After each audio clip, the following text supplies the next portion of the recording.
දැරිය දරු ප්‍රසූතියක් කරන තෙක්ම බාලිකා නිවාසය තොරතුරු සංගවලා. ඌව පළාතේ පිහිටි එක්තරා බාලිකා රැඳවුම් නිවාසයක රැකවරණය ලබමින් සිටි බාලවයස්කාර දැරියක් දරුවෙකු ප්‍රසූත කරන තුරුම එම රැඳවුම් නිවාසයේ පාලනාධිකාරිය තොරතුරු වසන් කර ඇතැයි වාර්තා වේ.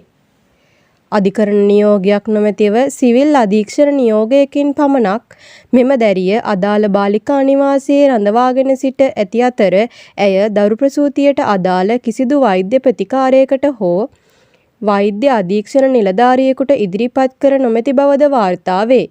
එමෙන්ම මෙම දැරියගේ මූලික අයිතිවාසිකම් කඩකිරීම හා අධිකරණයට අපහාස වන අයුරින් කටයුතු කිරීම සම්බන්ධයෙන් එම රැඳවුම් නිවාසයේ පාලනාධිකාරියට හා අදාළ තොරතුරු සැඟවීමට අනුබල දුන් බලධාරීන්ට එරෙහිව නීතිය ක්‍රියාත්මක විය යුතු බව තතු දත්තෝ අවධාරණය කරති.